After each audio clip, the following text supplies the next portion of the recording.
أي طبعا نيو أنتنا عودت كناي كنت لموديو عودتنا بايتاي مسكين دك من دينا ساعة قعتر سمسلم سلف أباي أبسنق عودت الدنيا كمل من بندراي كنت لموديو عودتنا بايتاي مسكر وين يحوك من دينا Cessation of hostilities, implementation strategic reflection meeting. أبز حلف عامت ورها حملة استخايدة.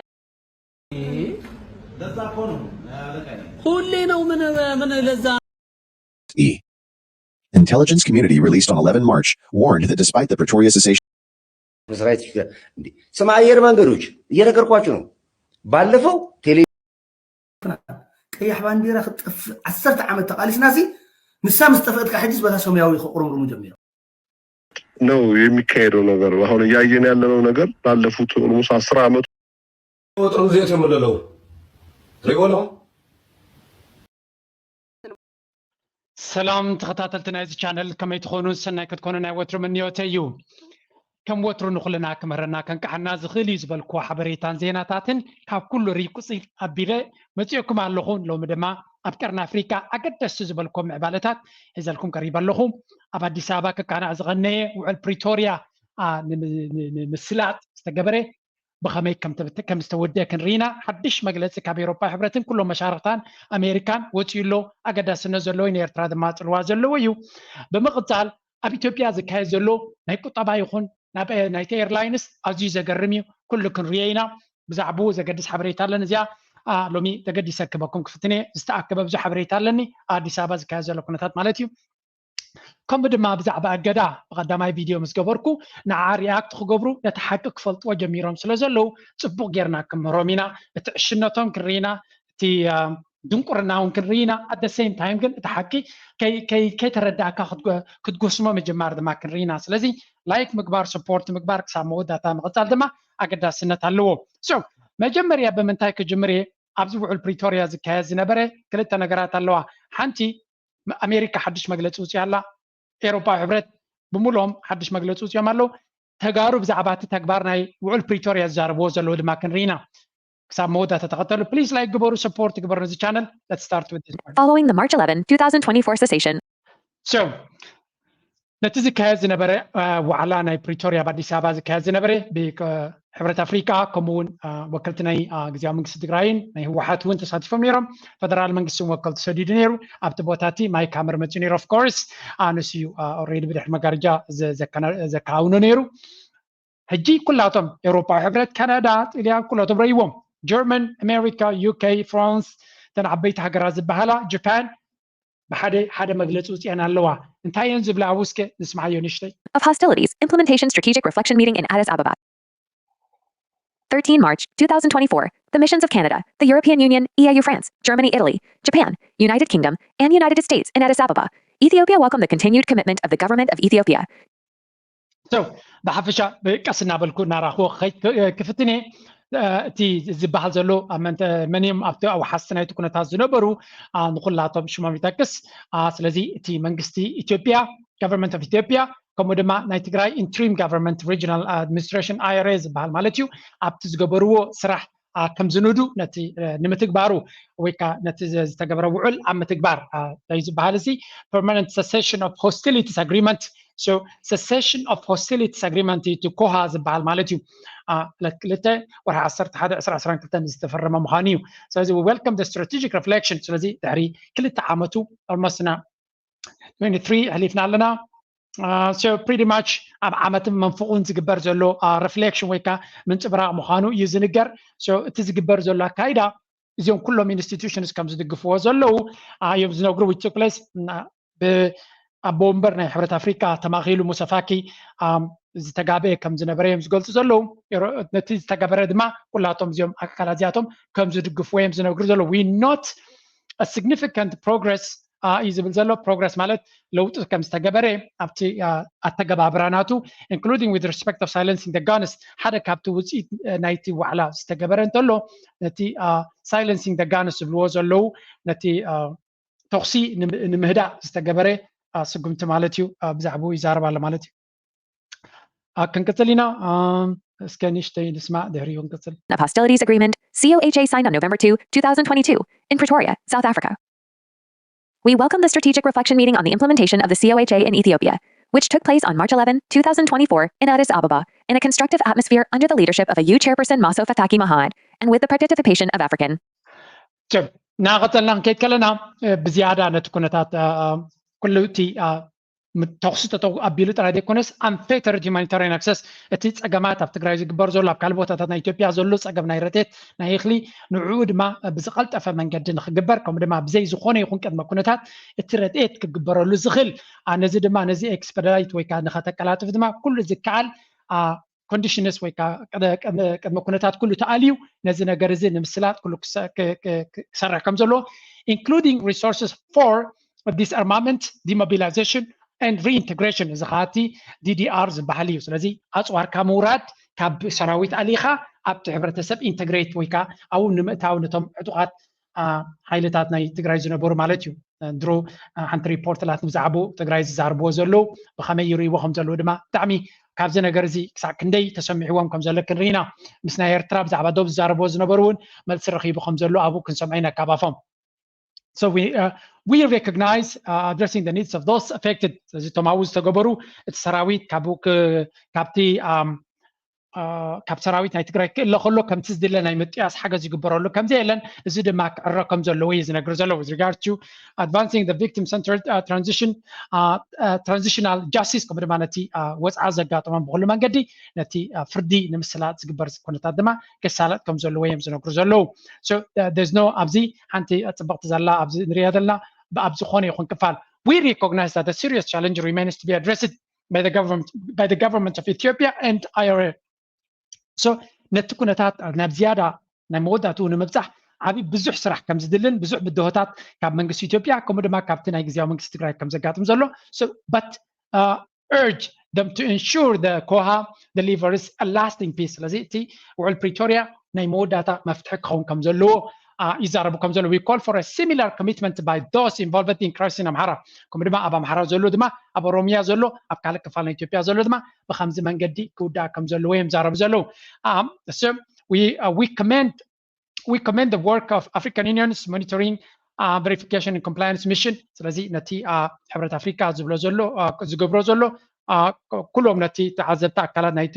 ኩነታት ዘለዉ ድማ ፅቡቅ ገይሮም ይገልፅዎም ከም ዘለዉ ዝነግር ዘሎ services and establishment and as well as observers from the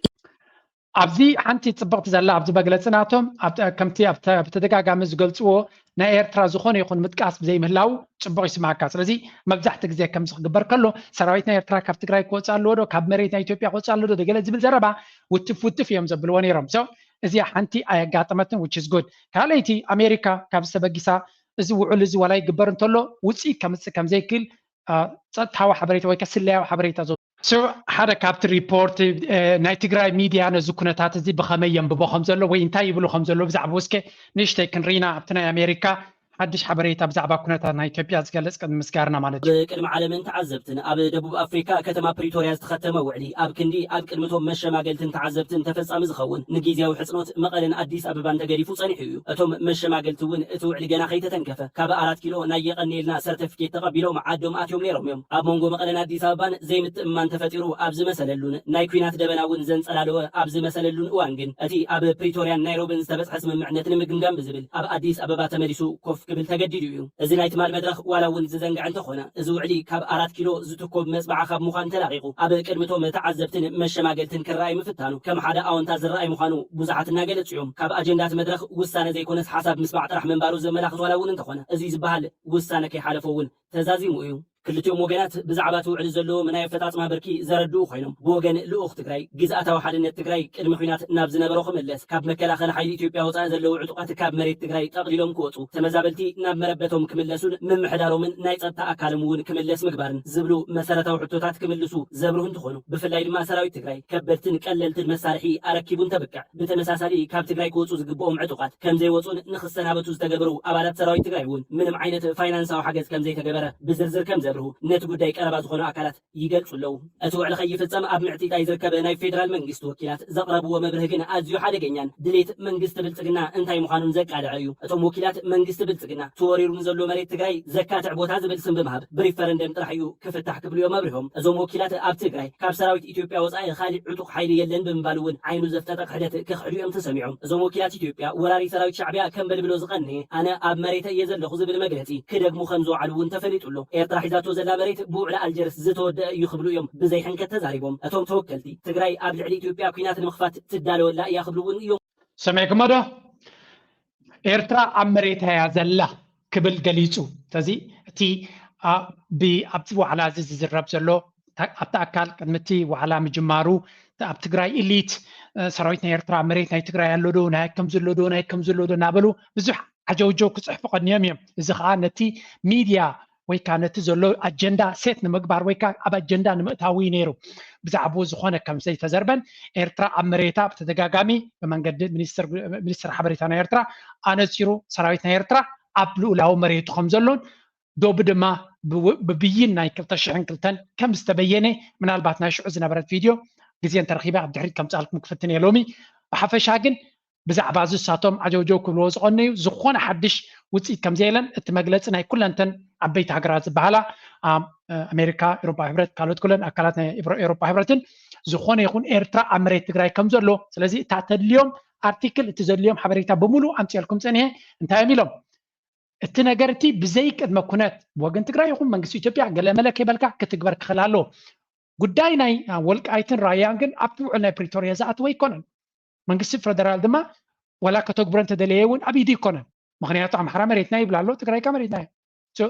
ኣብ መንጎ እንታይ ክትገብር ትኽእል እታ እንኳ ክትግበር ትኽእል ሪፈረንደም ክትግበር ትኽእል መይቢ ምክንያቱ ኣምሓራ እውን ታሪካዊ ሰነድ ኣለዎ እትያቶም እውን ኣለዎም ስለዚ ክልቲኦም ዝኾነ ነገር ክግበር ኣይክልኒ ኣብ መንጎ ኣትዩ ኣሜሪካ ይኹን ካልኦት ሃገራት ድማ ዝኾነ ኢዶም ክእትዉ ይክእሉኒ ኣብዚ ጉዳይ እዚ ምክንያቱ ክልቲኡ ህዝቢ ነናቱ ድምፂ ዘለዎ እዩ ስለዚ እታ እንኳ ክትግበር ትኽእል ክበሃል ዝኽእል መንጎኛ ኣካል ሬፈረንደም ገበረሉ እቲ ቦታ እዩ ስለዚ ትግራይ ካ ሬፈረንደም ገበረሉ ይደሊኖም ዘለዉ so this thing is going to be very crazy very sensitive among all ማለት እዩ but ናይ ኤርትራ ሽም ኣብቲ ዋዕላ ክዛዘም ከሎ ዝኾነ ይኹን ኣብቲ ዋዕላ ይኹን ኣብቲ ድሕሪኡ ዝተዋሃበለ ተርስ ማይተን ኣማኸልቲ ዝበሃል ሃገራት እውን ዝኾነ ናይ ኤርትራ ጉዳይ ስለ ዘይተጠቕሰ ሓደ ካብቲ ፅቡቕ እዩ ምክንያቱ ሓደ ግዜ ሕልፍ ክብሉ እቶም ፖለቲከኛታት ናይ ኤውሮፓ ኤርትራ ካብ መሬት ናይ ትግራይ ክትወፅእ ኣለዋ ዝብል ዘረባ ይደጋገም ነይሩ እዩ ስለዚ ኣብዚ ኣጀንዳ ናይ ውዕል ፕሪቶሪያ ኸ ኣብቲ ናቶም ድሕሪቲ ዋዕላ ዝህብዎ መግለፂ ንኤርትራ ከም ባእታ ወይ ከም ሓንቲ ነገር ይጠቕስዋ ድኸውን ዝብል ንኣነ ስጋኣት ነይሩኒ ከምኡን ድሕሪ ኢሎም ካልእ ምክንያት ንክፈጥሩ ክሕግዞም እዩ ተርዲኹም ኣለዎም ካልእ ኣጀንዳታት ንኸሳልጡ ብሰንኩ ክሕግዞም እዩ ነቲ ገዳታት ንምብርታዕ ድዩ ገለመለ ካልእ ክፈብሩ ይኽእሉ እዮም በት ኣትሊስት ኣብዚ ኣኼባ እዚ ኤርትራ ኣብቲ ኩነታት እቲ ከም ዘይተጠቕሰትን ሰራዊት ናይ ኤርትራ ኣብ ውሽጢ ትግራይ ኣሎ ዝብል እውን ዝኾነ ይኹን ኣብቲ ዲስካሽን ከም ዘይሰማዕና ርኢና ኣለና እስከ ንሽተ ንስማዕዮ ሽዑ ኣብቲ ካልኣይ ኣርሲ ክንስክር ገሲሶም ፍሉይ ልኡኽ ኣሜሪካ ኣብ ቀርኒ ኣፍሪካ ኣምባሳደር ማይክ ሃመር ኣብቲ ኣኼባ ኣብ ዘስምዕዎ መደረ ተመዛበልቲ ክብሮም ተሓልዩ ውሕስ ብዝኾነ መልክዑ ናብ መረበቶም ክምለሱ ኣብ ትግራይ ዘለዉ ካልኦት ዕጡቃት ድማ ግድን ክወፁ ከም ዘለዎም ተዛሪቦም እዮም እዛ ኣኼባ ፌደራል መንግስቲ ኢትዮጵያ ኣብ ልዕሊ ህዝቢ ትግራይ ዘለዎ ፀልኢትን ኣብ ትግራይ ዘለዉ ካልኦት ዕጡቃት ክበሃል ከሎ it doesn't say anything about Eritrea ምክንያቱ እዛ ዘረባ መንጎ እዮም ክድርብዋ ዝኽእሉ ግን ብዙሕ ግዜ ትግራይ ዘለዉ ክብሉ ከለዉ ነቲ እቲ መንግስቲ ኣሜሪካ ምስ ናይ ህወሓት ሓይሊ ስለ ዝኾነ ነቲ ናይ ወልቃይት መሬት ከም ናይ ትግራይ ገይሩ ክገልፆ ይኽእል እዩ ስለዚ ኣብኡ ከዓ ናይ ኣምሓራ ሰራዊት ኣሎ እዩ ናይ ፋኖ ዕጡቕ ሰራዊት ኣሎ እዩ ስለዚ ንዑ ዘስምዕ እምበር ንሰራዊት ናይ ኤርትራ እንትዝኸውን ብካልእ ክጠቕስዎ ፀገም ዘለዎም ወይ ሕፍረት ዘለዎም ኣይመስለንን ካብ ናይ ኤርትራ ሰራዊት ናይ ኤርትራ ብሕማቕ ምጥቃስ ንዲፕሎማሰኛታት ናይ ኣሜሪካ ቀዳማይ ነገር ዳእምበር ዘሰክፍ ኣይነበሮምን እዚ ሓደ ክኸውን ከሎ ኣገን ኩሉ ግዜ ፕሊስ ላይክ ግበሩ ነቲ ቪድዮ ሰፖርት ግበሩ እታ ቀንዲ ኣገዳሲት ሕጂ ክሪኣ ደለ ደሎ ኣብቲ ናይ ውሽጣዊ ጉዳይ ናይ ኢትዮጵያ ከየተነኸልና ምዃን ንስያስ ከም መሰጋገር ክትኮነና ትኽእል እያ ኣብ ኢትዮጵያ ክልተ ነገራት ኣብ ኤርፖርትን ኤርላይንስን ዝግበር ዘሎ ሓደ ጉዳይ እዩ ካልእ ካብኡ ዝገድድ ጉዳይ ግን እዚ ራይዎ አለብኝ እባክሽን ስጪኝ ሌላ ችግር እንዳትፈጥሪ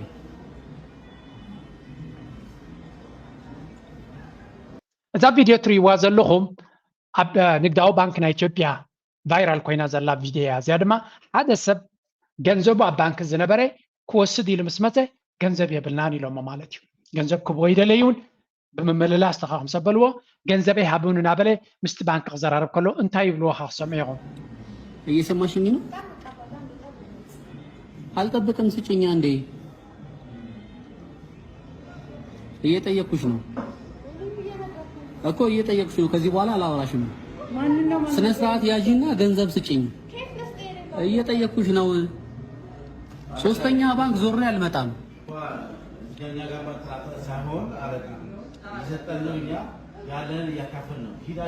ሶስተኛ ዙር መጣኝ ሐኪም ቤት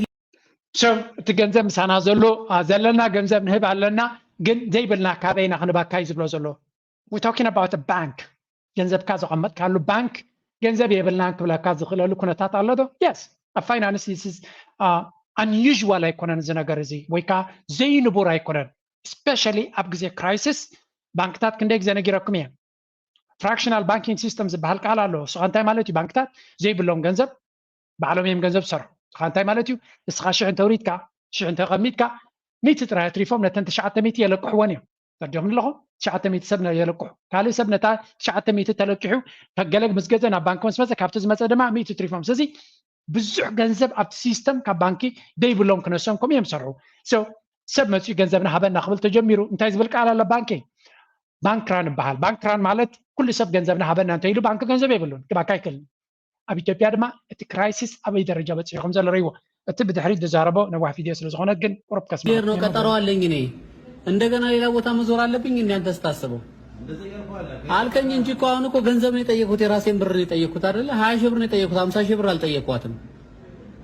ስለዚህ ገንዘብ ስጡኝ ነው ያልኩት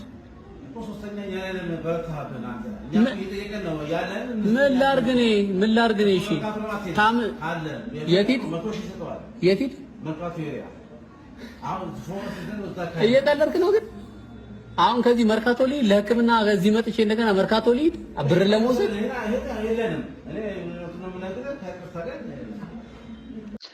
ኣብዚ ካብ ምናልባት ከይትግረሙ ከምዚ ናይ ኣብ ወፃኢ ሸርፊ ዶላር ወይ ገለ ዝብል ዘሎ ከይመስለኩም ናይ ወፃኢ ሸርፊ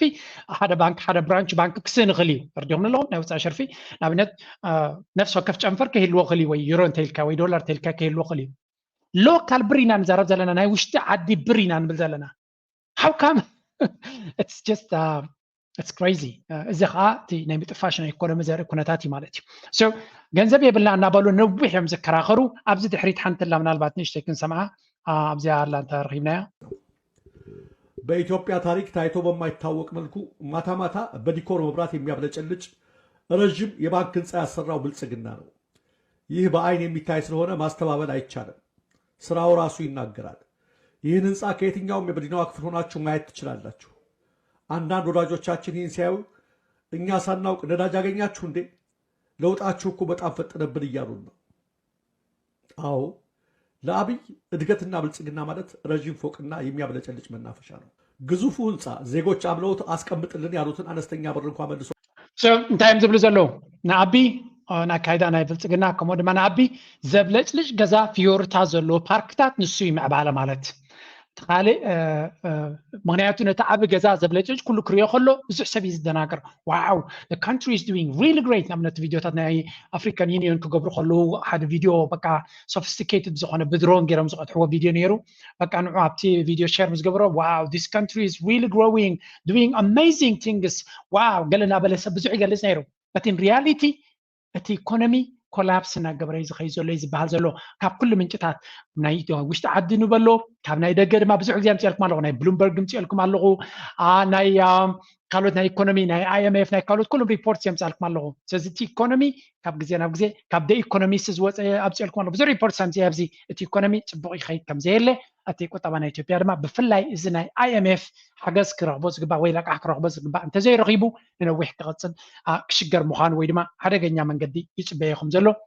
ካልይቲ ሪፖርት ድማ ኣላትኒ ግን ቅድሚያ እስከ ነዚያ ንስማዕ ናይ ኣሜሪካ ነዝን ወዲዝን ዝያዳ ስለ ዝፈልጥዮም ኣሜሪካ ድማ ንኢትዮጵያ ኩሉ ግዜ ክትድግፋ እያ ትደሊ ግን ሓደ ሓደ ግዜ ድማ እቲ ሓበሬታ ነዚ ይመስል Intelligence Community Report warns unresolved territorial issues could lead to a resumption of conflicts in Ethiopia, the 2024 Annual Threat Assessment of the USE. Intelligence Community released on 11 March warned that despite the Pretoria Cessation of Hostilities Agreement, COHA, signed in November 2022, between the Ethiopian government and the Tigrayans that ended a 2-year war, the unresolved territorial issues could lead to a resumption of conflict. The Threat Assessment Report was released in the same... So, Threat Assessment Report ስግኣታት ዘለዉ ፀብፃብ ንዑነት ስግኣታት ዘሎ ናይ ውሽጢ ሃገር ዝፅብፅብ ኣካል ናይ ኣሜሪካ እንታይ ይብላ ኣሎ ዋላ እኳ ውዕል ፕሪቶርያ ተፈሪሙ ክትግበር ይፅዕር እንተሎ እቲ ጉዳይ ናይ ወልቃይት ናይ ራያ ዘሎ ቦታታት ንሱ ክፍታሕ ስለ ዘይክል ብቐሊሉ ናብ ካልእ ውግን ዕግርግርን ክኸይድ ዝኽእል ኩነታት ምዃኑ እዩ ዝገልጽ ዘሎ እቲ ሪያሊቲ እውን ንዑ ዘተንብህ ስለዚ እቲ ንሪኦ ዘለና ኩነታት ናበይ ገፁ ክኸይድ ከም ዝኽእል እታ ኢትዮጵያ ትበሃል ሃገር ኣብ ከመይ ኩነታት ትኸይድ ከም ዘላ ብኸመይ እንታይ ዓይነት ግምታት ይወሃበላ ከም ዘሎ ኢና ንርኢ ዘለና እስከ ንእሽተይ ንስማዕዮ ኣብ ካልእ ሪፖርት እውን ክንሰግር ኢና Same day when the first strategic review on the implementation of the COHA took place at the AU premises in Addis Ababa to undertake strategic reflection and support critical aspects of the Ethiopian peace process, such as humanitarian support, DDR rehabilitation, and reconstruction. At the conclusion of the day-long meeting, the African Union said that the two parties agreed to hold multifaceted consultations to advance peace, security, and stability in the Tigray region, and to consult regularly. However, a EU statement failed to state if there were progresses made to narrow the widening differences between the federal government and the Tigray interim administration. So, ከም ትድሪዮ ዘለና ወላ እኳ ነቲ ውዕል ክቕፅልዎ እንተተባሃለ እቲ ዘሎ ቀንዲ መከራኸሪ ነጥብታት ግን መፍትሒ ይኹን ዝኾነ ይኹን ንዑ ክፈትሕ ዝኽእል ዘተ ስለ ዘይግበር ዘሎ ስለዚ እቲ ኣብ መንጎ ፈደራል መንግስትን ወይ ካቲ ናይ ውግእ ኣብ ሰሜን ዝነበረ ኣብ መንጎ ናይ ትግራይ TDF ዝበሃል ዝነበረ ሓይልን እቲ ፈደራል መንግስትን ዝነበረ እሱ ተወዲዩ ባት ሓደ ኣገዳሲ ነጥብ ኣሎ ነቲ ኩነታት እቲ ናብ ዝኾነ መንገዲ ክኸይድ ከም ዘይክእል ዝገብሮ እሱ ድማ እቲ ኩነታት ናይ ወልቃይት ከምኡ ድማ ናይ ራያ ዘስሓብ ቦታታት እዚ መዕለቢ ክሳብ ዘይረኸበ ውዕል ፕሪቶርያ ይቐፅል ምናልባት ናይ ግዜ ሕቶ እዩ ግዜ ጥራይ ክሽምት ዝኽእል እምበር እቲ ትግራይ ዝበሃል ነቲ ቦታት ተገዲፉ ክኸይድ ኣይክእልን ምክንያቱ ኣገዳስነት ዘለዎ መሬት ስለ ዝኾነ ኣምሓራ ድማ ነቲ ቦታት ብቐሊሉ ክብዎ ድልውነት ከም ዘይብሎም ፍሉጥ እዩ ፈደራል መንግስቲ ድማ ኢዱን ምስ ዝኾነ ይኹን ክእቱ ይክእል ናብዚ ሕጂ ዘለዎ ደረጃ መንጎ ክልቲኦም ዝግበር ግደፊ ክብል ዝኽእል እምበር ምናልባት ምስ ዘዋፅኦ ወይ ረብሓ ክበኒ ዝበሎ ምስ ሓደ ክፅጋዕ ከም ዝኽእል ንሓደ ክሕግዝ ከም ዝኽእል ፍሉጥ እዩ ብሓፈሻ ግን እቲ ኩነታት ብመሰረቱ መፍትሒ ክረክብ ስለ ዘይክእል ዘሎ ናበይ ገፁ ክኸይድ ይኽእል that's why ድማ እቲ ኣናሊሲስ ናይ ኣሜሪካ ካብ ዜሮ ዝተበገሰ ኣይኮነን እዚ ከምዚ ኢሉ እናሃለወ ኣብ ኣዲስ ኣበባ ኣብዚ እዋን ዝወፅእ ዘሎ ሓበሬታታት ድማ እንታይ ይመስል ክንርኢና ሓደ ካብቲ ዝወፅእ ዘሎ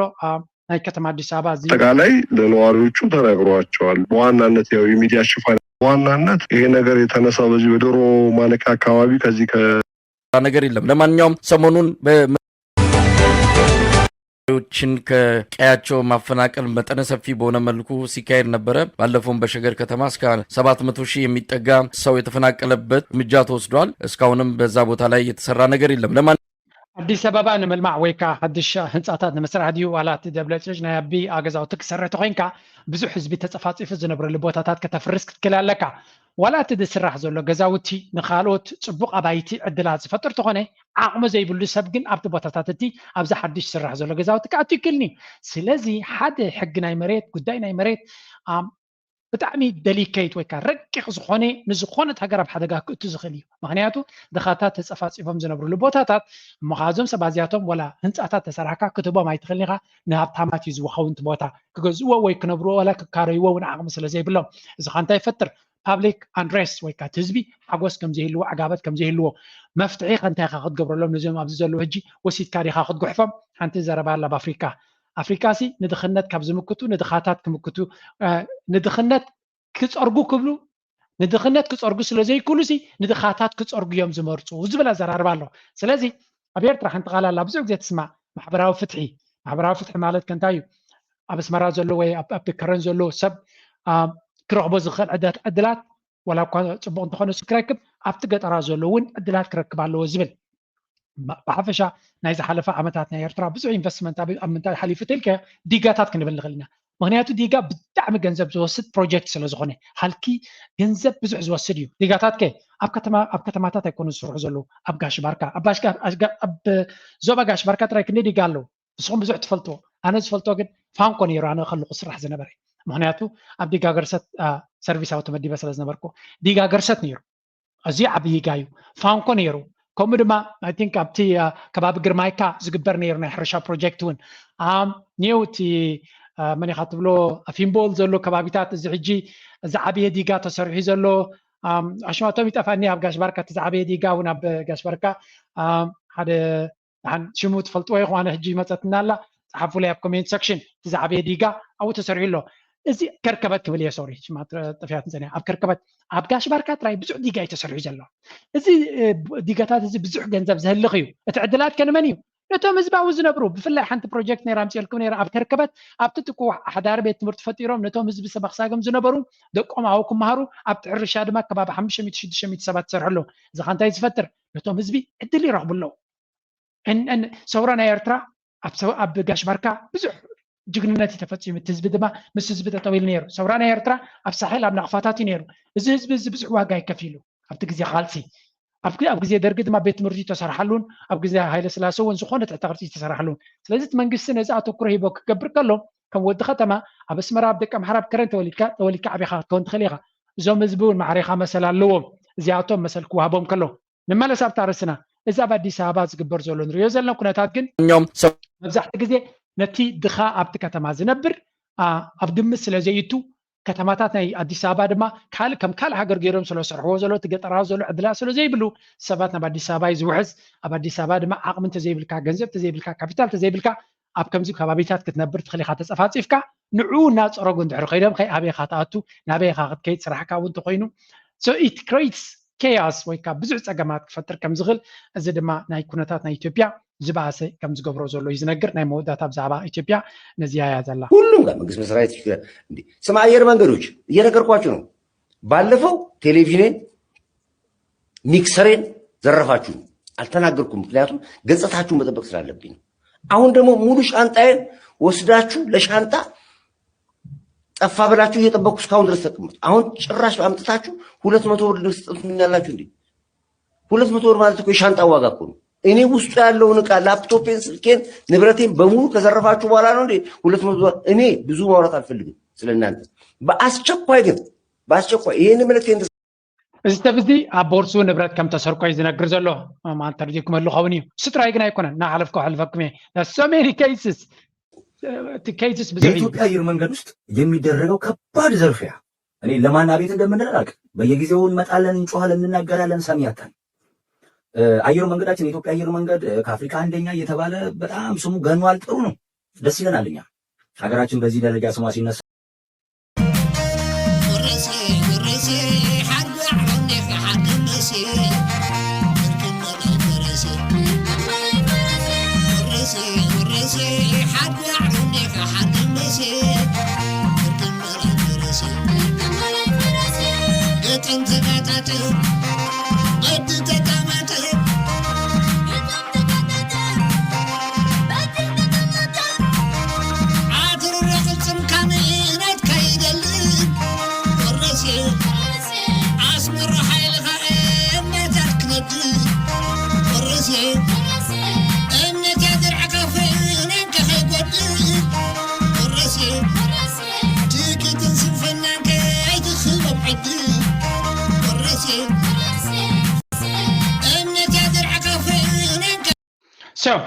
كل ጊዜ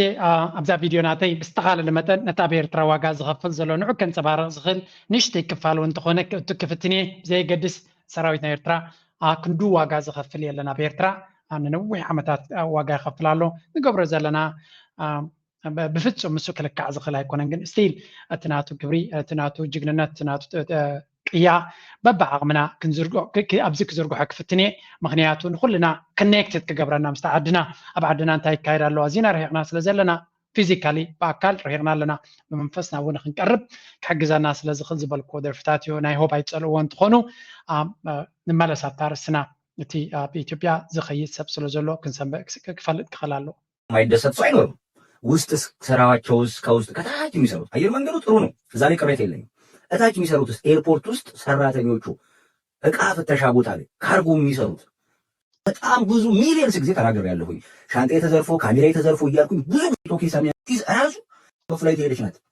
ከኔ ጋር ፍላይቶች አላችሁ ዘለ ተግባራትን ክፍጽም ጽንሕና አሎን ካብ ዝሓለፈን ኤርላይንስ ተተሓዘዩ መንገድ አየር ኢትዮጵያ ኣብ ልዕሊ ኤርትራውያን ግያሾ ብተረጋጋሚ ግዜ ዝተፈላለየ ግፍዕታትን ዘለ ተግባራትን ልነግራችሁ አይነቱ ነው ተወስደ አለ ኣብ ሒደ ዝነግረኩም ዘለኹ ኣብዚ ኤርትራውያን ብቐጥታ ብመሰጅ ሰዱለይ ዘለዉ ሽሞምን ድምፆምን ኣብዚ ከምፆ ኣይክልኒ ግን ብዙሕ ፀገማት የጋጥሞም ከም ዘሎ ንብረትካ ዝኾነ እንተጋጢሙ ኣዝዩ ጠገለ ዘይብሉ ገንዘብ ምእዛዝ ፓስፖርትካ ወሲዱ ሰብ ብዙሕ ከከላብተካ ብዙሕ ከፈራርሃካ ብፍላይ እቲ ኣብ ኢትዮጵያ ዘሎ ኤርፖርት ንኢትዮጵያውያን ከቢድ እዩ ዘሎ ግደፍ ንኤርትራውያን ንኢትዮጵያውያን ኣዝዩ ከቢድ ከም ዘሎ እዩ ዝንገር ዘሎ ስለዚ እቶም ኤርትራውያን ንኢትዮጵያ ክትከዱ ትደልዩ ወይ ኣዲስ ኣበባ ትኸዱ ዘለኹም እዚ ነገር እዚ እንተኾነ ግዴታ ተዘይብልኩም ኣብ ከምዚ ኩነታት እንተዘይከድኩም እዩ ዝምረፅ ክትከዱ ተኮይንኩም ግን ነዚ ኣብ ግምት እትይኹም ክትከዱ ምክንያቱ ንሰብ ብሓይሊ ካብዚ ከምዚ ኣይትግበር ከምዚ ግበር ክንብሎ ኣይንኽእልን ኢና ምክንያቱ ሰብ ናቱ ምርጫ ከተኽብረለካ ግን እዚ ሓበሬታ እዚ ካብ ብዙሓት ኤርትራውያን እውን ሽሞም ይተዓቀበልና ሽምና ይተዓቀበልና ዝበሉ ከምዚ ሓበሬታ ይሰዱለይ ኣለዉ ብተደጋጋሚ ይገልፀልኩም ኣለኹ ብዙሕ ፀገማት ኣሎ ቢ ኬርፉል እዚኣ ጥራይ ክንብል ንኽእል ናብቲ ኔክስት ኤሪትራዊ ሰባር መንጉዳ ትማል ቀቢርካ ሰፊልካዮም ዕዳ ሎሚ ኸትኪትካዮም ከም እኽለ መኼዳ ተሓበን ኤሪትራዊ ጎማሙ ጎሚዳ ጎማሙ ጎሚዳ ቁራዕ በል ኤርትራዊ ሰባር መንጉዳ ትማል ቀቢርካ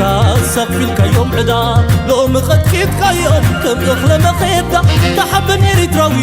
ጎማሙ ጎሚዳ ጎማሙ ጎሚዳ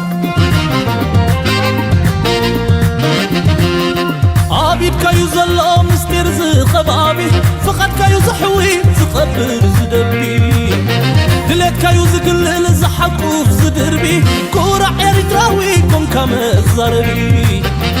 زوم 00 سنفات تمهرو تدحت خدمتي خب قدم كبدرو تتبلو حجي تاريخ تمركيسو مستسانع عايني برح مركسو هيبلو حجي تاريخ تمركيسو مستسانع عايني برح مركسو قيح بانديرا خطف 10 عام تقاليس ناسي نسا مستفقدك حجز بتا سمياوي قرمرمو جميرو شو تعلامة قيح بانديرا نمدفع كم زنبري بعلو كابافية وتصالو نتابع قيح بانديرا مالتنا يرترا بانديرا مالتيو ኤርትራ ብሬፈረንደም ሃገር ምስኮነት ባንዴራ ዝገበረታ ንዓነ ምጥፋይ ነይሩ ተቃልሲ ነቲ ናጽነት ናይ ኤርትራ ምጥፋይ ነይሩ ተቃልሲ ካባፉ ኩሉ ካባፉ and then there we go another guy ኣብዚ እቲ ጽቡቕ ነገር ብዛዕባ ቪድዮ ነዊሕ ናይ ናይ 2-3 ሰዓት ቪድዮ ዝገብር ክንዱ ዝረብ ስለ ዘለዎ ይኮነን ግን ያ ሕፅር ኣቢልካ ክትዛረብ ብቃ ስለ ዝኾነ ሲየለን ሕጂ እቲ ጽቡቕ ነገር እንታይ እዩ ነቶም ኦዲየንስ ናቱ ነቲ ሓቂ ከፍልጦም ይጅምር ስለ ዘሎ እዩ ንሱ ትሕዝቶ ስለ ዘይብሉ ክዛረብ ኣይክእልን ናይ ካልኦት ቪድዮ ክጥቀም ዘለዎ ኣብቲ ካልእ ቪድዮ ግን ኣብዛ ሰራሕናዮ ብዛዕባ እዛ ቪድዮ ሪኣክት ገይሩ ኤርትራ ኤቪደንስ እቲ ናይ ኣልሸባብ ትሕግዝ እያ ኢሉ እቲ ነቲ መሳርሕቱ ውፉይ ማለት ንዑ ትሕዝቶ ዝገብረሉ እዩ ምክንያቱ ኢንተርቪው ክገብር ዳኣዩ ዝኽእል እምበር ባዕሉ ሪሰርች ገይሩ ከምፅኦ ዝኽእል ነገር የለን እታ ፅቡቅ ናቱ ግን ተማሂረ ኢሉ ንጆርጆ ቻሌንጅ ኢሉ ኣርእስቲ ገይሩላ ቻሌንጅ ክገብረ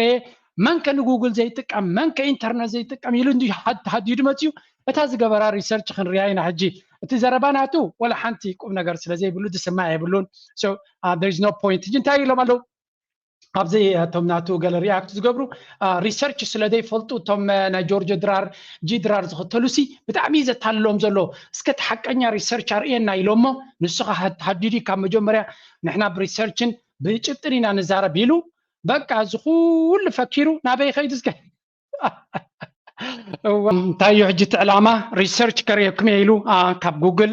ሰርች ገይሩ ጉግል እኳ ፀርፊ እንዲ ዝጥቀመሉ እሱ ጉግል እንታይ ከም ዘለዎ ስለ ዘይፈልጥ ዝጀመሮ እስከ ንርኢ ሕጂ እንታይ ገይሩ ኣብዚኣ ስምዕዎ እስከ ዘረባ ምፅሓ ዛረብ ተኾንካ ንሕና ግን እንታይ ምንጭ ምፅኢና ክንዛረብ ነዚ ሳንክሽን ዝብሎ ዘሎ ልክ እታ ውፍይ ዝበላዕ ኣብዚ ኣላ ኣነ ከዓ ኣብዚ እዚ እተዕብየልኩም እየ ምናልባት ክረኣየኩም ተስፋ እዩ ዝገብር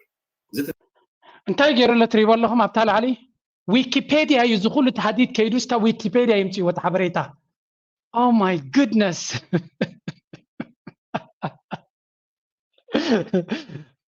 ኣብ ኢንተርነት ኒውቢ ይበሃል እዚ ወላ ጠቕላላ ኢንተርነት ዘይፈልሲ ቀዳመይቲ ዘረባ ምስ ገበርካ ዝኾነት ቃል ጥቕሲ ኤርትራ ምስ በልካ ኣብ ቅድሚት ኣብቲ ቅድሚት ዝመፀካ እንታይ ዊኪፔድያ ማለት ንሪሰርች እትጥቀመሉ ዌብሳይት ኣይኮነን ምክንያቱ ጃንክ ኢንፎርሜሽን እውን ኣብኡ ስለ ዘሎ ንዑ ግን ካብ ዊኪፔድያ ስለ ደምፀ ጭብጢ ብጭብጢ ኢና ንዛረብ ዘለና ንሕና እኮ ንፈልጦ ኢና ንስኻበይ ኢኻ ተማሂርካ ኢሉ ንዓይ ከቆናፅፍ ፈቲኑ ኣሚን ፋይን ሪሰርች ክትገብር ምጅማርካ ቀዳማይ ነገር ኣይ ቲንክ ነቶም ፎሎወርስ ናትካ ንመጀመርያ ኢኻ ዌብሳይት ሼር ትገብረሎም ዘለካ ቢግ ኒውስ እዩ ምክንያቱ ቡጌርካ ናብ ፅቡቅ ክትከይድ ትኽእል ኢኻ በት here is the thing my friend ንስኻ ኣበይ ክትበፅሖ كمان كوزدلكا يخلنا زغت فلتو it real sanctions up to website ناي security council report يزلكا اب كيتكا بتاشميكم كانت دليو انتاي مخانت قدادما Eritrea sanctions resolution. It seems so Eritrea sanctions resolution التوسانة كما يكم زنبرة نيشتي كنا ريكمين أنو وحسة سلازغونة article تا main topic أبي كم زلاك ريكمين كابتي main source إن نمسو سئلك كما غا نقرأ من قد حلف كتب لهم تأخاي كونن so let's go أبي الله مسيلكم تا نوي article يو أبتي كتكم أبتحت لاتكم security council report لكم كدلي واتغوليهم so أبي الله تكم حجز قبراز اللغو line أبزي أكتري واتغوليهم تاتبل الله it seems the draft would also contain annexes listing Eritrean political leaders who would be subject to existing travel ban. So, قبل على تزنا برا travel ban ويكا نايم مقعزية زخنا منيستر نفسه فلا لي بطاطات نخي كيد نعوز خلكل قبل على يدما asset freezes جنزب ناتوم تزنا بروم جنزب تطعم بال زي next أبي highlight جرالكم على الطاقة دا قداسيت أبزي أخترق بوايهم give me a sec نقول سب كتع مزخل من قد ندي ربيع له اوكي تا مين بوينت بزي هايلايت كير لكم زلو قيا كتري وامنتان سو كابتيك عند اقداسي قدا تا عند اقداسي تبهال زيا انت يبل among other things اتكال ناي نخي قعزو بشموم زلو اسيتس ويكا جنزب ابزخون يكون مينيستر انتلو بش مينيستري بانك اكاونت زخفت بس مينيستري كفتني بسم مينيستري كفت زخفت سلازي كله تبشموم زلو اسيتس ناي دولار اب يو اي دي زلو اب سعودي دي زلو كال زلو كل فريز جبر وي يملم زلو كنقسقاس يبلون كاب طقم وصاي جبرو نسوسن ايرترا خطقم ال 5 يتقل ابل علي دما ابزدل يوبوتا نخي قعزو دما ترافل بانك جبرولم እዚ ከም ዘሎ ጌርኩም ኣብ ልዕሊኡ ይብለሎ ወጃብ ልዕሊኡ among other things oblige UN member states ንኩለን ኣካላት ናይ UN ዝኾና ንግድደ ምክንያቱ ናይ security council ስለ ዝኾነ ልዕሊ 191 ወላ ክንደይ ዝኾና ኣባላት ናይ UN ዝኾና ሃገራት ኩለን እንታይ ግዴታ ኣለዎ ንብለሎ member states to prohibit the transfer of any funds to Eritrean government so ናብ ዝኾነ ይኹን ናብ ኤርትራ ናብ መንግስቲ ኤርትራ ካብ ዝኾነ ይኹን ኣካል ናይ UN نزابي كتب صحن سخا من البادي will take you another 3 years نزي article زين خطربه وين خطر داكا بر نزي ريسيرش انت تقبر نيركا نزي بغلي خطربه مخالكا مغنياتو تقدا تايزبل نيرو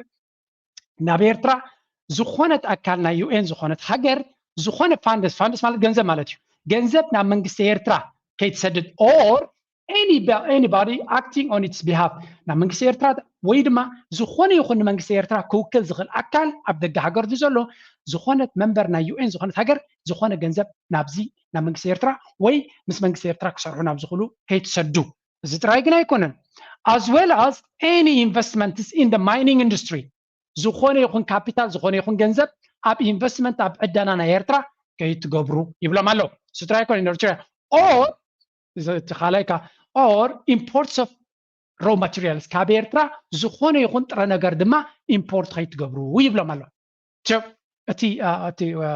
ገዳ ክሳብ ክንደይ ብርቱዕ ምዃኑ እዚ እቲ ካብ 2009 መጀመርያ ደጊሙ ድማ ኣጽኒዖም ኣብ 2011 ዝገበርዎ እገዳይ ነይሩ ስለዚ ናብ ኤርትራ ዝኾነ ይኹን ገንዘብ ጥርፍር ትብል ከይትኸይድ ተዲኹም ለኹም ካብ ኩለን ኣካላት ናይ UN ዝኾነ ሃገራት እተን ካምፓኒታት ኣብዘን ሃገራት ዘለዋ ድማ ካብ ፍቃድ ናይ UN ወፃኢ ዝኾነ ይኹን ምስ ኤርትራ ዲል ክገብራ ይከላን እየን ስለዚ ናብ ዕዳና ናይ ኤርትራ ኢንቨስት ይትግበሩ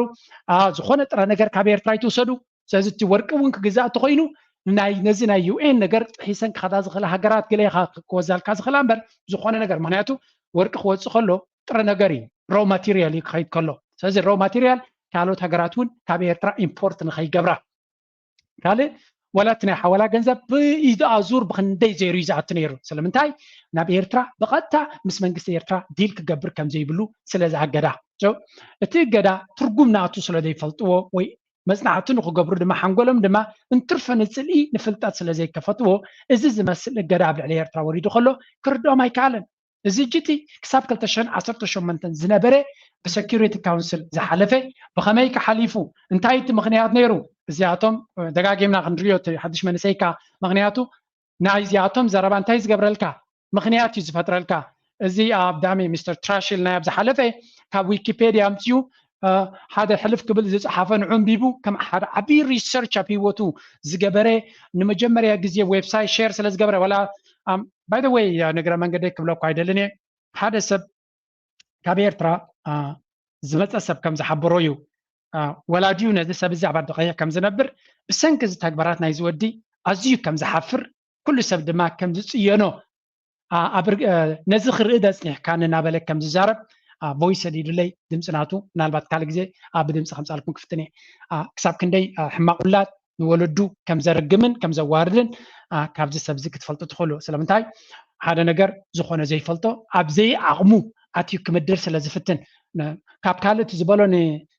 أبزنا لايف كم زجير كاسكرين قال مقبار كاب كل تشحن 19 جميرو كم يدسر نيرو كسب حجت فيديو تاعنا تكريو خلوجن كم زي كاب زير تبقي سيكون كون مستر تراش وي مستر جاربج ليو اتسرحناتو ناي جاربجو أنا أبز قربة جميرة كم زي فيديو كم زي عينت ريكورد جير كاسرين مقبار أبز قربة جميرة بس ناتك ودادر كلجن أبعت يرجزين ختمارو ولا حنتك غير زي كيل forever the same junk information نامسه نتسب عصمي مولو ثم نعوز ختلو دما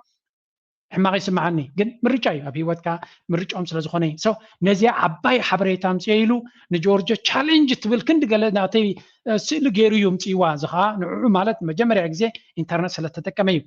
تتصبو نجر جنتايو اتحقق نخنفلت سلتقددنا زلو سو انتاي قبرنا له كم زي عينات مدرك انتاي فتره الكا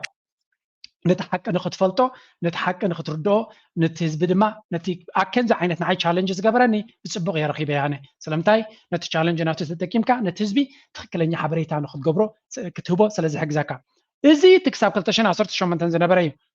تعال نيكست خ دحريو خنتاي كوينو كنرينا نفس وكم مدرك ناتو قرصنا فتر واقع فيلونا نيو ببترا بببر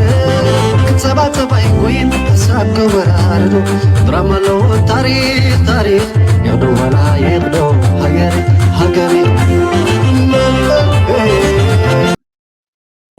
S Department of the Treasury's Office of Foreign Assets Control, OFAIC,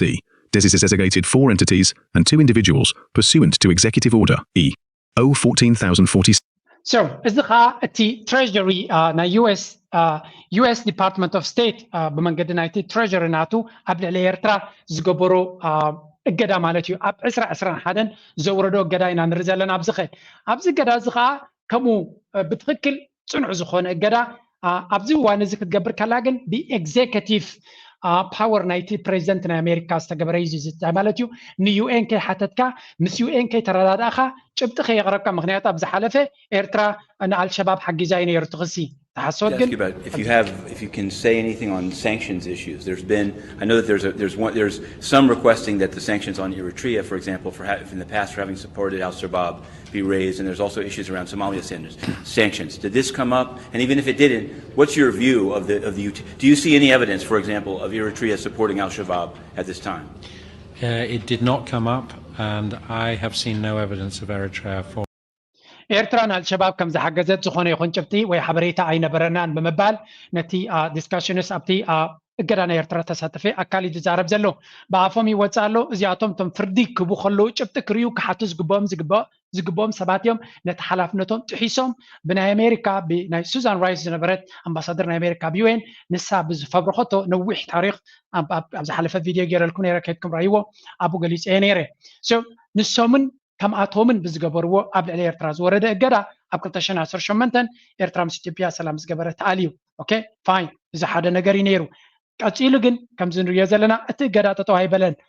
أتقدم بUN Security Council وريدون يروح نبلسن هنا أتزغزل كبمام وريدون تيلنا أمريكا نسان أوروبا حبرتن مشارقتان يونيلاترالي بقلنا تتجبر زلا زخونة يكون كسكة مسرتت زخونة يكون أبيت فرد كي غربتا زخونة جبت خيدة ليت حافها بلا نيرترا الجدا وريدات الله زي إيرترا إذا أمريكا وريدات الله زلا ما كبيديو كابت سويفت زبال عليات رايدة كونسي نتي إيرترا كابت قدم زنبرة بزرقة من جدي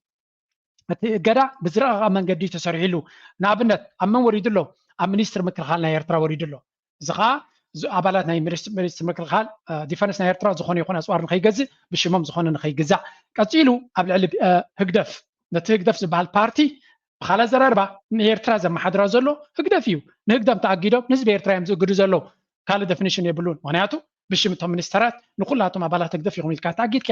እቲ ሃገር ኢፌክቲቭሊ ኣብ እገዳት ያላ ማለት እዩ ካልእ ነቲ ህግደፍ ጥራይ ኣይኮኑን ኣጊዶም ዘለዉ ኩሉ እቲ ነቲ ቁጠባ ዘድሊ ዝነበረ ዝበልዎ ኣብዚ እውን ኣላ ድኳን ሕድሪ ድዩ ንኩላቶም እቶም ኣብ ኤርትራ ኣብ ቁጠባ ናይ ኤርትራ ዝሳተፉ ዝበሃሉ ኩላቶም ሓደ ብሓደ እያ ኣጊዳቶም ዘላ ኣብዚ ሽሞም እናጠቐሱ ኩነታቶም እናጠቐሱ ሓጎስ ገብሪ ሂወት ወልደ ኺዳን ሚኒስትሪ ቁጠባ ናይ ኤርትራ ድዩ ወይስ ነቲ ትሬጀር ናይ ኤርትራ እዩ ስለዚ ንሱ ነቲ ቁጠባ ክሕግ ስለ ዝኽእል ነቲ ሬድሲ ትሬዲንግ ኮርፖሬሽን ዝበሃል ነቲ ቀይሕ ባሕሪ ሬድሲ ትሬዲንግ ኮርፖሬሽን ንዑ እሱ ሓደ ማሕበር ናይ ቁጠባ ናይ ኤርትራ ዝዝውር ትካል እዩ እሱ ተኣጊድሎ ማለት እዩ ካልእ ድኳን ሕድሪ ዝበሃል ሕድሪ ትራስት ዝበሃል እዚ ድኳን ሕድሪ ድማ ዲስትሪቢሽን ኩሉ ብድኳናት ዲገለመለ ዝኸይድ ሎጂስቲክስ በዚ ዝኸይድ ንሱ እውን ተኣጊድሎ ኤርትራ ኩሉ እቲ ንቁጠባኣ ክንቀሳቀስ ዝኽእል እዩ ዝበልዎ ብስለያ ዝኣክቦ ኩሉ እገዳ ገይሮምሉ እዚ ከዓ እንታይ እዩ ኤርትራ ዝኾነ ነገር ንኸይትገብር እቲ ህዝቢ መሊሱ ዓፀቦ ንክገብሮ መሊሱ ንክፀቦ መሊሱ ዓቕሊ ንክፀቦ ሽዑ ድማ ካብቲ ሃገር ሓፂሉ ንክሃድም ሓፂሉ ምስ ከደ ድማ ናይ ደጊ ዕድላት ኣሎ ወረቐት ኣብ ካናዳ ክትከይትኽእል ፕሮሰስ ኣለካ ገለመለ ኣለካ ብዙሕ ተስፋታት ኣለካ ዘሰይም ህዝቢ ኣብ ትግራይ ብዓፀቦን ብጥሜትን ክመውት ከሎ ግን ከይ ዝበሃል የለ ናይ ትግራይ ዲኖ ዋይ ምክንያቱ ተጋሩ ክወፅዎ ይደልይዎን እዮም ሰብ እኳ የድልዮም ንሶም ኤርትራዊ ክመፅእ ግን ኤርትራ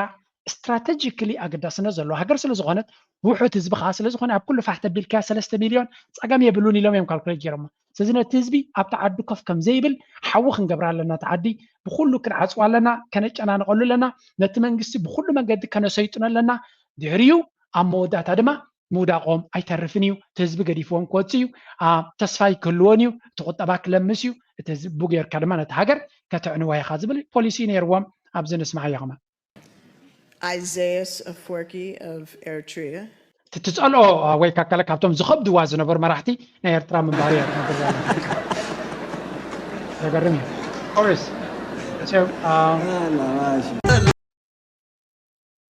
እስከ ብዛዕባ ገዳብ ዝቐረባ እዋን ዝተዛረባ ስምዕዎ ነገራት ተማሂርና ስለ ዘለና ኣነ ንዕኡ ከም ኣነበባ ኣብ ዝኾነ ገምጋም ኣይነፀግዖን ኢና ግን ንዕኡ ዝያዳ ሚዛን ናሃብና ማእዝና ክንቅይር ኢና ዝሕጂ ብተፈላለየ ከባቢታት ዝረአ ዘሎ ፀቕጢ ገይሮምልና ኣፈራሪሆምና ኣቢሎምና ከምዚ ኢሎምና ንከለ ምረፆ ንከለይ ትምረፆ ከምዚ ግበር ከምዚ ስራሕ እናተባህለ ኣብ ንኣሽቱ ደቀቕቲ ዝርዝራት ኣብ ሶማልያ ኣብ ሊብያ ኣብ ሱዳን ኣብ ተፈላለየ ከባቢታት ዝገብርዎ ዘለዉ እንታይ ኣትይዎም ከምኡ ዝገብሩ ዘለዉ ንምንታይ ከምኡ ዝገብሩ ኣለዉ ህዝብታት የለን ሃገራት የለን ዝኾነ እሱ ሕጂ ከም እናሃለዉ ኮላ ነቲ ረኣያ ንኣቶም እንታይ ኢሚኒቲ ፈጢርና ኣሎ مناعة بالبعرض بتقول له تا قدان إجراء كورب تنكيف كان يركا كورب بريزنت تي أبو علي إرترا كوسات صالحنا إجراء سقومتا بمنصر هجورا وحكي بخمير بجبر خي نتاي تصلوا كله يخل وأجد هجورا وحجس مسرت على الله فاونديشن ناتو نتايو لولاونات حيال حبتم دخا ضغوم وحد بزح دبها النجار يلان كلن هجرات كلهم هزبتات لولاويان يوم مسرتنا هجورا وحج خاوز مسرته أنا حيالي مو قلنا سكاخ إليه أنا حبتام يمو حف بلكو بلكا إليه بيلي هجرات أنا تنكبرات بب دلوا عليه رجعتنا عالم الرجاجة تخيل هجورا وحجي كابو جوتي حتى بلا تخيل مالتي هذا هاجر واحد حيلي سبيشال انترست بولو دلا كاول بخمي من قدي أبناتك قداي ماشي إذا كبرتي تكبر قبل كاغل سانكشن دحركو وسن كوينو بيناي من قدي وسنت سانكشن حقاو جوابات الله أجي بعلها تكاني وكساسي بعلها مسكري بعلها فرادي بعلها قطعي خد كوني كالدي نترف بقى جراو درجة زي أوش هذا وسن تعاطبنا كم وقت قبر من ذكاء النجارة بيناي من قدي إذا كله ساني تحل صار زي حجت مالز جورو الجداد يكون نسي تزعل في الجداد شعت عمد دخده كب كل تشين شعت نكسب كل تشين 10 شمونته من كحت تخيل راي ناب بايتو تصطا وسيتكا كتحلفو تخيل تخون بايتو تصطا مخدون دي مخدون كنا يكون انت قداي يلا مرتعطات هلاكات مرتعطات الرقاقيتكا مساخر عقيد عديقوم لو مثل ملسكان تاريخها شعوت وساني وسن كله مساخر لهم تقربهم من يوم تم مساخر انتي مسكيرهم ابقد من مسكيرهم من يدانيا خوين نزبيلو ابناي مودات عامتنا كل تشعن ساعتنا مودات خمسه حلفه اي بعلات قاطامي يوم شعوب ውልቃዊ ርክባት طويم نتقداي وساني حلفهم ما سكريت كونسل وساني يتوايلو ما سكريت كونسل وساني ونجزا أرسو حقاونته أمتاي تمركزي حقاونته بينتاي حقاونت مالت بمرتعة ترجعجسة جبن وي يجا أنت تفتشمو نوعو دوسن حقتات كأصل دولو بتحقتات مسرت مقطعته جباركان لازم مسرح زي حلفة بقولك وساني بجدد جدا حقاونت كله يخيلن مورالاوي على بايتاون كله يخيلن دغونه دوسن وساني مرتعات تمسكره بجواب بحقتات تفدخ خون خلالو تديرلت ببت لاكات وسنون دكارات عجيب ناوينا نمص انت يحقاونت شعو دبلوماسياوي اكلتات له بالعاد تبايلو روسيا دقيفهم تماهيرنا إنا زول سرعت كجحا تماهيرنا إنا زول سرعت لو جدنا تهاجر يفلتو أوديتا يفلتو والحد زي يفلتو تعقدنا الشباب لقمة ما تكون any funds so بحفشة انتينا رينا بريزنت إساس من تبغيرو قليتوا حنت نجر كبلكم زدلي إيرترا بزح بدلات اندي وريدوا بزح جزء اندي تبدل زهاجر زيا بتتبغ نجر جن سلام مصمم كل نجر يسكر صلاتا نحت حدوم ريو مابزي كل جزء صلاتنا إذا هاجر نحت حدو أم بلا عايزة أتمودات وطرز يتمللو ريو لهم مجرم حارس مالو ريو نزيع حني تري فريسي كاريكني ايوه كلاتكم سلام تمالي بزعبة عبزي ناي فرانكفورت ناي دك نسيرو ناي قلت بعين دليت فتحي تأكيبا زنبرة نحنا أنا خم عوت نجارات خهاد نجارات نخزحل عم علينا الورد ولا شجر عم علينا زورد ولا سجمات بملوك نزار ولا عنينا عبالات صار له عبالاتنا طفقنا له سو بحفشة انتينا نرزل لنا تي حصوت كل جزء حساوة مخانوس لدي تعرف زح صرف قريب صرف سلام صرف الرد بالشروي شيء عدو سرنا بالنس بفرخي خاتة تيامي بحلاف النس فانا نيرو تمال فكر نهلو مين مثلائي وفيرو مكر فتون بلو زي فكر زي حافر بتو حساب ايتو ايوفر بقى باري ايلويو ايوفر ايتو حدش نقر كمت زي كل سبيسو انتينا نرزل لنا مبزحت جزيه كفاء زقبر قد قاد نقعاتيها كم زبهال نيرترا زقعات كايو كله عن نفس خايز ملس تمال بحر وقين كان يرتراوي معالت ناس انتو كيبقل معالت سماتاتو كي ذكر هقراوي بعلاتو كي خبر بحر كوف كيبل هقراونتو نكي هنس نكي ململن نكتفر سيلكا زعطا كايو استبقس كايو بانديرو تقيح بانديرا نمطفاي نيروك عالسنا نابل كاد الزرب زنبري لومي أبن حد كاتا مليسكا بورا جام بقبيلان بجزاوتن بجلنس إنهيل كاون كبورا جاونا وشتي ناشتي كبابيتات كورد مخانو وهنياتو عبرا يزيبلو أب كفا أنتم كل نستمسر تسلز نبري كم معلتنا معلتي كهم من ريالنا نحات حدهم ببيت فرد كاسسو نحات حدهم كسرارة فترو يا ملخا زد ما يتحكي حق عيزو صنع عيز خده مبزحت جزء عوت نعوي زخون ننوي حوان حسوت ننوي حوان سلازي كسر عمر سلازي بلو نايلو مارس دما ولا تزجبره مخنيات ولا تزجبره تسجم بزي قدس نتقدر أنا يرترع بمصنعة إنه خنفلتو مخنيات سلاز جبرلنا كما زكنت رئيس دلي سلامتاي نسوي النزا فيديو ناتي رياكت جبر الله يبرقص قال خاكم مهاريوم توم بتصير ناتي زعوروا فلو ورسناتو قال أنا جركم مهاريوم مخنياتو نعينك خف قبل كم زعينات شرك جبر كله تبغينا توم زبي قال أنا جرك فلتو سلاز حق زوم نايلو معرف سلمة أبزو خودي كم وترو دقفناتكم سبورتناتكم هاي تقارص ولا يقبروا إذا channel بقول لي نعي نتي channel دما صلعتن تسعررتن أزيوم بزحات يوم زلوا جن تأتي تسرحوا زلخو أمين اللو تسرحوا على ما صار زخونة بفصم نقن بلاهين خلينا سام مودات هذا ما نخيسنا ندهر خيرنا عوات يترفني نابلكو هلو مارس سبزخو دي مزيالة بواخقت حبرة سبنا نكغير نفس وكفنا خنكتولو زلنا كاب إيساويان بفلاي كاب چايناويانن هنداويانن كنمهارو زلنا الزيو زيوم حبرة سب زيوم نفس وكف سانتيم أبزي بوتايت ودغنيا زي اليوم مقايز أي قزونيوم جنزبون باقباب يحزوه إنفست يقبروه ستوك ماركت كمون كريبتو أزديا قداسي أبزي كالاي السومن دوك أمن أب تمرتي بفلاي دما أب آيتي أب إنجينيرين أب بيزنس ዝለዓለ ተኩሮ ኣለዎም ዳትስ ዋይ ድማ ማይክሮሶፍትን ጉግልን ብህንዳውያን ከምኡውን ኣብ ካልእ ኤስያውያን ዝመርሑ ሳልሳይ ድማ ነፍሲ ወከፍ ዘለዎም ገንዘብ ኣብ ዓዶም ገዛ ድዩ ቢዝነስ ብምህናፅ እዮም ዝዓብዩ ነዚ ክሕግዝ ዝኽእል ዝተፈላለዩ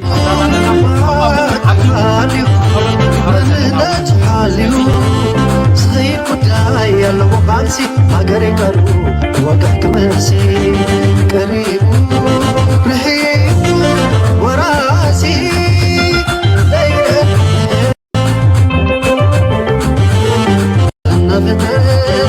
ዋጋ ፊሉና እንዲሁ በብትራ በበብ ክትሰባሰብ አይቆይን ሀሳብ ከወራርዶ ድራማለው ታሪክ ይብዶ ወላ የቆ ሀገሬ